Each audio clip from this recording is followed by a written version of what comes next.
let's pick up on our conversation on homophobia on the African continent with Zimbabwean feminist activist Bella Matambanadzo and programs officer at Voice of the Voiceless, Miles Moyo. A big thank you to both our guests for joining us.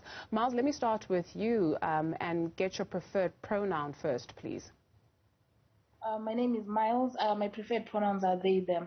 Thank you. Bella, very good afternoon to you. Same question to you, please. I'm her, she. Thank you very much. Miles, let me start with you, right? So we're centering this conversation on the back of what happened to Somizi Mhlongo with a Christian group calling for the government there to not allow him to come for an event that he was booked for. What does this tell us about the state or the conditions under which members of the LGBTQI community live in Zimbabwe? Thank you. It's really quite unfortunate, and that in 2021, these are some of the battles that we're still fighting with regards to human rights for LGBTI persons. For a religious organization and a political party to be the ones that decide that a particular group of the country does not deserve rights, cannot work in this country, really does not speak to the values and to the culture of Zimbabweans.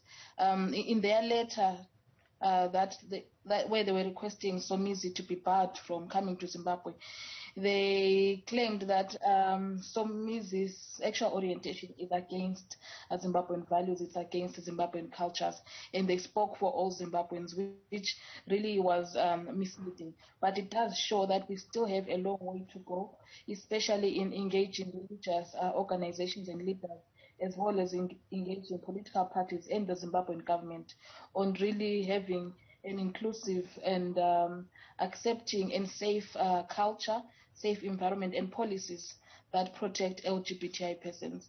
So this whole conversation has really opened up a lot of violence, especially on social media from the Zimbabwean community.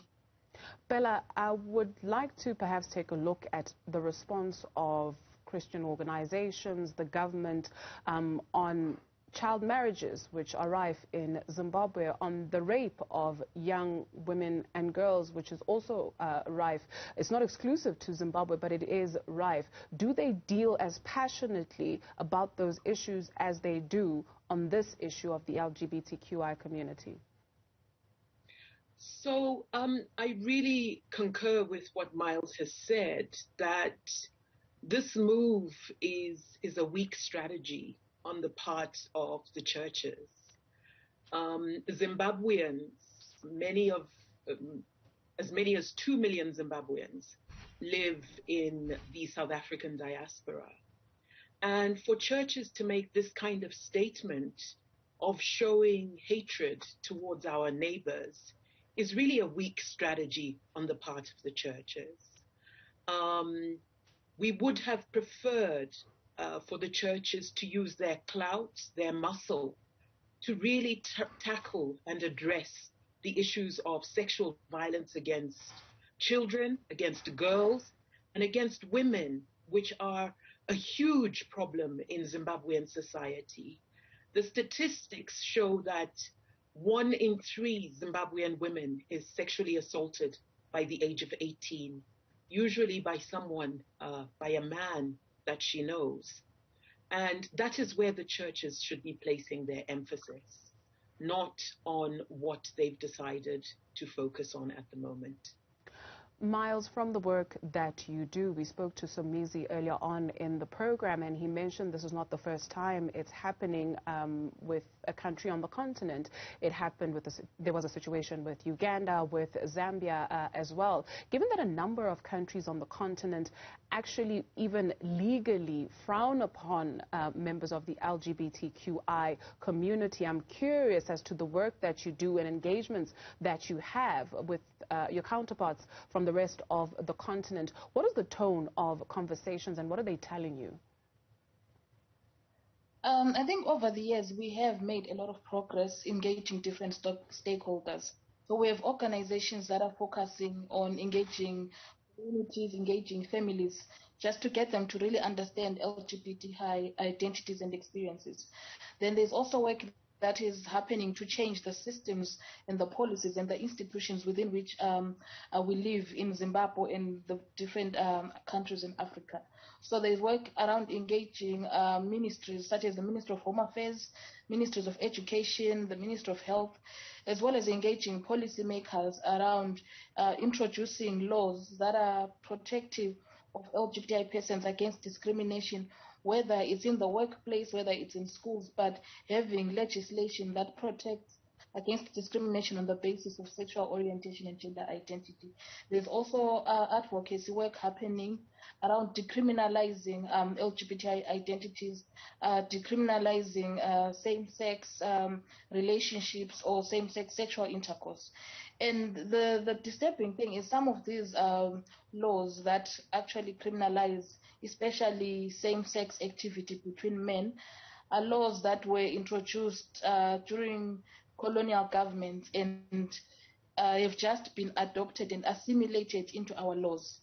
And we really need to question the motivations also if we're talking about decolonizing as Africans, if we're talking about decolonizing our society and our culture.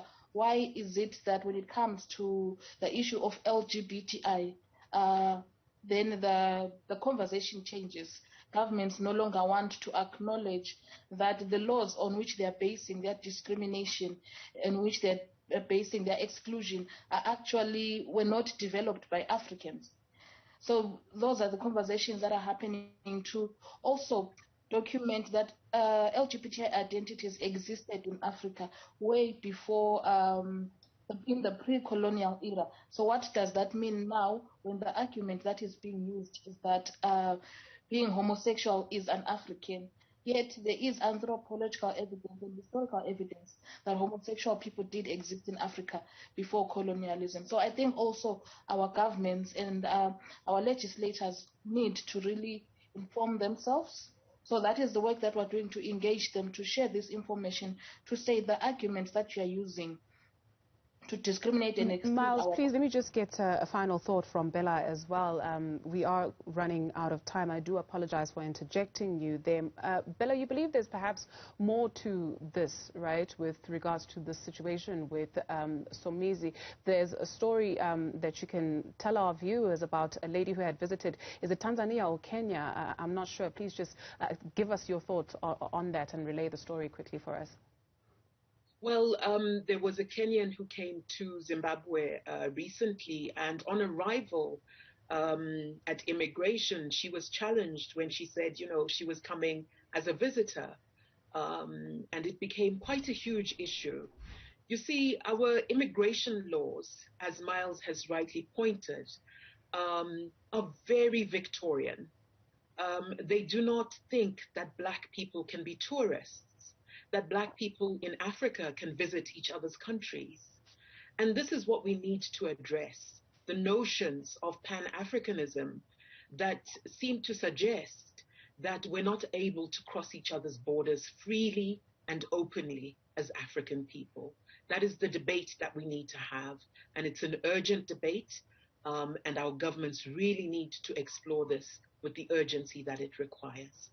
An urgent debate. This, as much fanfare is being made about the African Continental Free Trade Agreement. A big thank you to both our guests, Bella Matambanadzo, Zimbabwean feminist activist, as well as Miles Moyo, program officer at Voice of the Voiceless. Thank you.